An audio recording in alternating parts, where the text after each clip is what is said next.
Welcome into the Football Guys Fantasy Football Show. It's the Week 16 waiver wire for those of you continuing on in the playoffs. That's the only reason you're watching this video, so congratulations. Let's start off with that. Welcome to round 2 of the fantasy football playoffs. I'm sure if you've been watching this, you already had a bye, so you're good. You were good. You were just chilling last week. Now you're back. You're joining us again. Dave, how are we doing so far in the fantasy playoffs? Dude, I got curb stomped yesterday. Like, just got my absolute teeth kicked in. Aggressive. No, it was going into the fantasy playoffs. I had, I was having the best season of my life. I don't know if I've shared my results on this show or not, but You say I'm results? my results. I'm in 10 leagues with over $100 buy-in, made the playoffs in 9 of them. So feeling really, really good about that. I had a handful of first round buys as well. In the remaining games, I played 6 games. I won 2 of 6. So I've already been eliminated in 4 of my matchups. Best Ball Mania, the big tournament that we do over at Underdog Fantasy, drafted 150 teams, advanced 25 into the playoffs. That's a great rate. And then you'd assume if you get 25 teams in the playoffs, you should get 2 to 3 teams advancing to the semifinals. 1 team advanced to the semifinals, and I had 7 teams that finished second place in the pod. I mean, it was just we say this all the time, right? It takes skill to get to the playoffs, and from here on out, it's really just a lot of blind luck. And it was a rough weekend for your boy. I'll just say that. For your boy, yeah. Listen, the week 15 results just felt very backwards. Everything felt backwards. There were so many players that got you to the playoffs and they had horrible weeks. But like you said, Cooper Kupp with the zeros, and then just a bunch of randos that were picked up off waivers, or a lot of players that weren't even started. Like, not many people started Jalen McMillan this last week, and he has a great game. Yeah. I mean, I'm really interested to kind of dig through the data once the season is over because, this is totally just what I've seen, and I don't know if the numbers are going to back it up, but I've seen more upsets in this round of the fantasy playoffs than I've ever seen before. The two of the games that I won, that I made it on, I was the bottom seed in the playoffs, and I was able to take down the top seed. It's just one of those weird, wonky years where these guys that were top performers all season long laid an egg in round 1 of the playoffs. And then a lot of these guys that were kind of floating around, not really doing all that much on the 5 seeds and the 6 seeds, the Mike Evans and the Devontae Adams, these guys that just kind of squeaked into the playoffs, then get these huge, monstrous performances. So I don't know if you've seen something similar in your leagues, Alfredo. If you're watching the show, let us know in a review or a comment on YouTube. I'm interested how many upsets there were because it seems like every league I'm in. I mean, I'm in one league where 8 teams make the playoffs, and literally out of those 4 matchups, it was the 5, 6, 7, and 8 seed won. The top 4 seeds are already out of the Wild. playoffs. It has been a weird, weird year. Yeah, that's just how fantasy football works. The people who work hard, you get nothing, and you'll like it. Mm-hmm. Welcome to the playoffs. All right, week 16 waiver wire draft. We're going to be taking a look at the top targets on the waiver wire.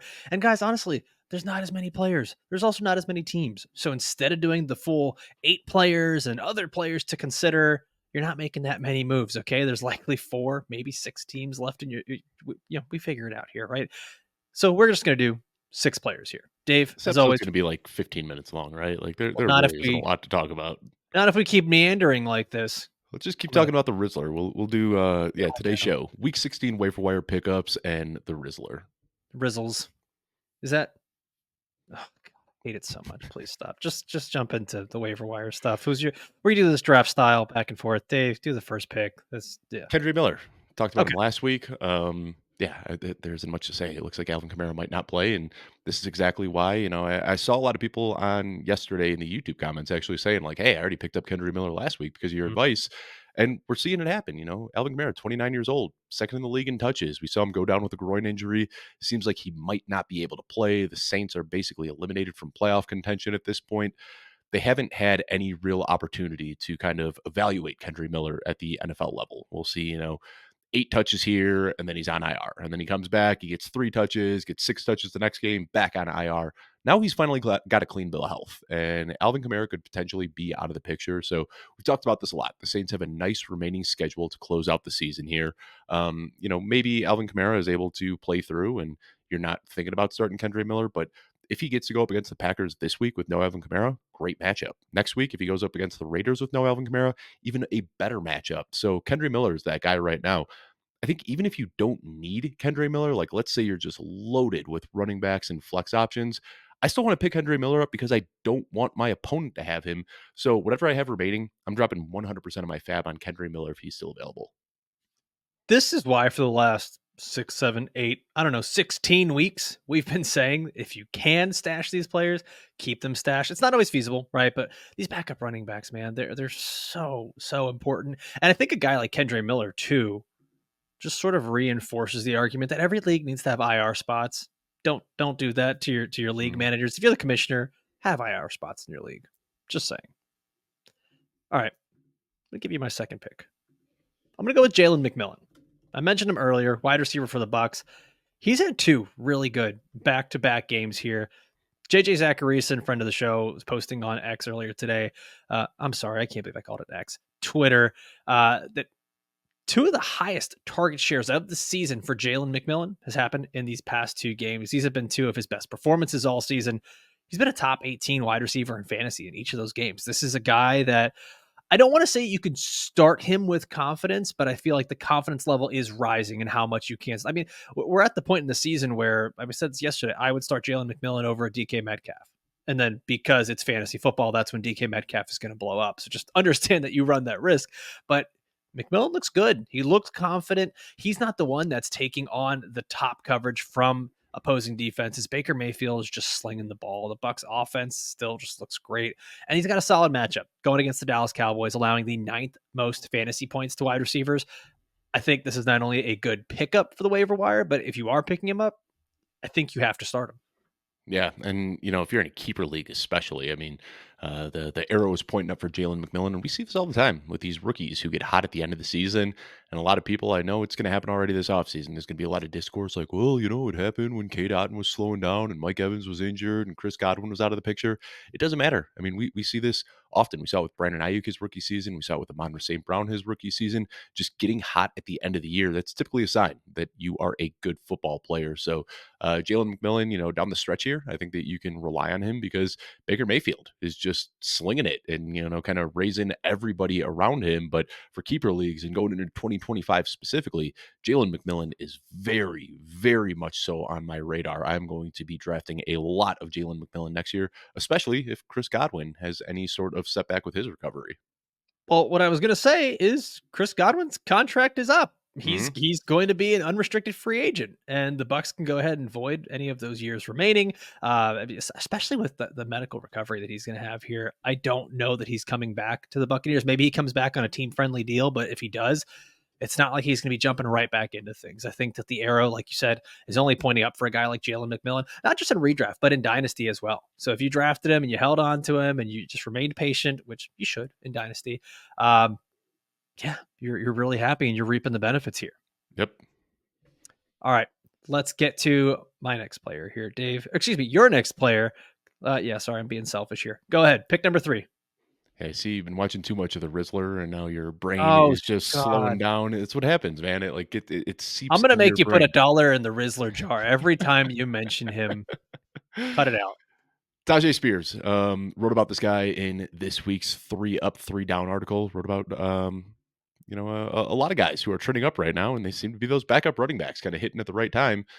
Tony Pollard was clearly injured. I mean, I know he was able to log a limited practice on Friday and he suited up, but he was not himself. He was limping around on the field. His efficiency was not good. And maybe the increase in usage that we saw from Tyjae Spears had to do with the game script, as a lot of his usage came in the passing game, but he looked good.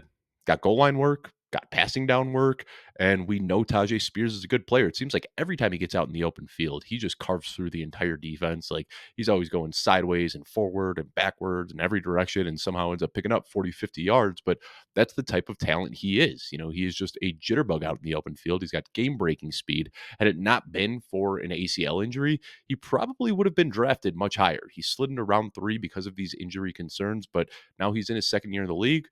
Fingers crossed, he hasn't been injured yet, and he has looked pretty good throughout this time. So Tony Pollard has been great this year, no doubt about it. But much like we just talked about with the Saints, Titans season is kind of over here. I think they know what they've got in Tony Pollard. They don't know what they have in Tyjae Spears. So this is kind of what we see at the end of the season a lot of times. These teams that are out of contention could take some work away from their lead back and start giving it to the backup guy. Tyjae Spears is a risky start, if Tony Pollard is healthy, because we've seen many games where Tony Pollard is just dominating with an 80-90% opportunity share out of the backfield. But if they decide to give Tony Pollard a week off to rest up, which they might do at this point in the season, or if we see next week that Tyjae Spears is out snapping and out touching him again, then you have a lot more confidence going into the finals in week 17. But he's worth a stash right now just because it wouldn't surprise me one bit if over the next 2 weeks, Tony Pollard gets one game off. Man, there's always like those running backs that we look at and say, if he could just get the workload, he'd be great. Tyjae Tyjae Spears, Spears. he's always been one of those guys for me. Hmm. Absolutely loved him coming out of Tulane. I remember I was probably a little too high on him in his draft class because just like you said, Dave, you used the word jitterbug out. Like he's just so shifty. He's one of those guys that he's got sort of that perfect running back build, almost kind of like a Reggie Bush, where he's very low to the ground. He could do like the Barry Sanders back and forth, make guys miss the open field all the time. You mentioned the ACL thing. Like, that's why everyone was so scared. He actually He doesn't literally have it. does not have an Yeah. ACL. Yeah. You can't tear what Can't you tear don't it if you have. don't. Well, I will take that back. Do you remember the report about Odell Beckham Jr. not having an ACL? And they were like, it's a miracle that he's playing because he doesn't have an ACL. And then he went out and tore his ACL. Just saying. I mean, reports are just always not that accurate either. Just Yeah. just gonna say that. But yeah, Tyjae Spears, if there is no Tony Pollard, obviously you always just want to go for a running back that's going to get volume. It also helps that he's talented. It also helps that Mason Rudolph is likely to be the starting quarterback in this game, and he's going to be a check down king. He has been throughout his career. That's going to put Tyjae Spears in the open field, catching passes, and that's what we want for fantasy football. So I like this a lot, Dave. And here's a fun stat too. An opportunity, counts as either a carry or a target. Right now, Tyjae Spears is 15th in the league in fantasy points per opportunity, and Mm. he's getting high value touches. He's involved in the passing game. He gets touches near the goal line, and he rips off a lot of breakaway runs. So, I mean, that checks almost every single box you want to see for fantasy running back. The one box he doesn't check is being a part of a good offense. But hey, opportunity is king, and I think that he should have some extra opportunity down the stretch here. Yeah, and I think that the I guess the mental gymnastics to get over with players like Tyjae Spears, Jalen McMillan is that guys, it's okay to bench. It's okay to bench your big name players if they have not been performing well and they have bad matchups and everything is just starting to go against them. I think that the rule that has been popularized is start your studs, start your best players, and I don't think we need to be doing that all the time. I think there needs to be a confidence in being able to bench your big name players when they're not doing well. I sat with a team last week full of Debo Samuel and Jalen Waddle and Tank Dell and Cooper Cup and all these big name players. And for one reason or another, end up scoring you single digit points. And sometimes it's okay to just say no. Dare to say no, Dave. Just throwing that out there for everybody. All right, let's go to the next player. Fourth pick here. I'm Let's gonna hear it. throw a curveball. Throwing a Hear it. curveball into this one. Tight end, Brenton Strange. Go out and get you some Strange, Dave. Heyo. Uh, tight end for the Jacksonville Jaguars. Looks like we're not going to have any Evan Ingram and Brenton Strange. When he is playing without Evan Ingram, top 10 fantasy tight end in 4 of the 5 games without him. Last week was actually kind of nuts. Hutch talked about this a little bit in yesterday's show. Hutchinson Brown, who was our guest for the Week 15 Takeaways show, is that some of these players have actually been able to thrive in a Jacksonville Mac Jones led offense, which is weird. And Brenton Strange was one of those guys last week with a crazy 28% target share. He was tight end 4 on the week. And I think this is something that we've seen and kind of known to be true, that when backup quarterbacks come in, they quite literally want to just survive. They're the boxer that's probably not going to get the knockout, but they just want to keep making it through each round. And that's all they want to do. And a guy like Mac Jones, he's coming in there and he's finding who are the players that are going to be easiest for me to get the ball to. We've seen that's been Brenton Strange as one of those top targets for the team. So I love the matchup as well this week going up against the Las Vegas Raiders. They're allowing the 5th most fantasy points to tight ends. So Brenton Strange, if you've experienced injuries to the tight end spot, obviously there's no longer any buys, but if you've been struggling with injuries, Dave, I know you mentioned that one team where you had like Evan Ingram and then Njoku and then Taysom Hill and then like it was like 6 different tight ends. Just the tight end churn. Yep. Yep. Brenton I Strange becomes wasn't a good starter. eliminated because of Hunter Henry. I'd probably go to Brenton Strange this week, but Hunter Henry, let me down, man. Let me Oh, down. Let me down in a big spot. sad. That's sad. You want to say anything else to Hunter Henry? I'm sure he's watching. No, no, No. nothing else to say. You're dead to me. You hurt Dave Hunter Henry. How dare you? All right. It wasn't Cooper Cup 0, it was Hunter Henry's 5.5 that really did me in. That's gotta be it. That's gotta be it. All right. Next player on here. We got two more. Yeah, We promised a short episode. We're giving you a short episode. So here we go. Romeo Doubs. I mean, he is kind of the Packers wide receiver one. And I don't think a lot of people want to hear it because Jaden Reed is definitely more explosive. Christian Watson is definitely faster, but Romeo Doubs, man, he just has the trust of the team and the trust of Jordan Love. And we talked about this a lot in the offseason that I thought there was a huge misprice on Romeo Doubs. And when he's played, he has just stepped up to the occasion. I mean, he is technically third in yards per game among, Jaden Reed, Christian Watson, and Romeo Doubs, but that's come with games where he has left early. He's also missed some games as well, which doesn't affect his per game outage, but he hasn't been 100% in a lot of these outings this year. He's at 100% right now, and he looks really good. We saw the two touchdowns in this most recent game, and one of those was just an unbelievable, just everything. I mean, his ability to get off of a defender who was pressing him, and then just kind of Jordan Love floating a ball there perfectly. Romeo Doubs adjusting and catching it while covered. I mean, it was a really, really nice catch. And Alfredo, did you see his post game press conference when well, not press conference, they were asking him in the locker room about that catch? I can't even do it justice, but they said, that was a spectacular catch. How did you know where the ball was? How did you do that? And he's quiet for like 3 seconds, kind of licking his lips, looking around, and then just goes, Ugh. I just caught the ball, and shrugs. And like I shared it with the Kawhi Leonard dunking meme, where Kawhi Leonard is just like stone faced throwing down a huge dunk. I mean, that was Romeo Doubs, like coming off one of the best games of his career, and he just, I don't know, I just caught the ball, just out there, not causing a ruckus, just playing good football, staying on the field, almost 100% snap share player, and looking good with the opportunity. So I know Jaden Reed is the really volatile guy with the high ceiling, and Christian Watson is their big play guy. But Romeo Doubs is somebody that you can comfortably plug in and might not have the highest ceiling, but he's going to give you a relatively safe floor of this offense. So the Packers offense and wide receivers in general annoy the life out of me because like you said, like we don't really know who the wide receiver one is. And even if we do, I don't think it matters because it's a revolving door. It's never consistent. Jordan Love has not been as good here over the second half of the season. And even looking at Romeo Doubs, the only time that you really feel confident starting him is when he scores 2 touchdowns in a game and you didn't start him. Because outside of that, he's like a wide receiver 4 on a consistent basis. But I will say this, I am more willing to start any and every Packers wide receiver this week because of this horrendous matchup with the New Orleans Saints, who are just giving up the absolute most points to fantasy wide receivers here. Ever since they traded away Marshawn Lattimore, Yep. it's been a nightmare for them. And I'm just going to venture to say the Packers went out. I don't want to say they made a statement game against the Seattle Seahawks, but I think they're going out there to prove they belong in that top tier of the NFL. They've won 4 of their last 5 games. The Packers, I think, are going to go out there and, to use your terminology, Dave, curb stomp the New Orleans Saints because it's a disgusting matchup. And then week 17, too, we got the Vikings and Packers. There's going to be a lot of playoff implications in that game. That's not one where either team is going to be able to throttle down at all. And I just expect Romeo Doubs, to have a strong finish to the season over these next 2 weeks. Yeah. Yeah. And just to throw it out there as well, Christian Watson, Jaden Reed, I'm comfortable with those guys as well in my lineup. Yep. Last pick.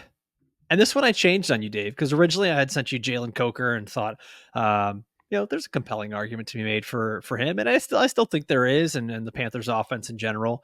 But this one had to be changed after last night's game. I'm going with Ameer Abdullah, running back for the Las Vegas Raiders. Sincere McCormick gets hurt. Zamir White is on IR. Moment of silence for our boy Sincere. A sincere moment of silence. Yeah. Where we kept talking.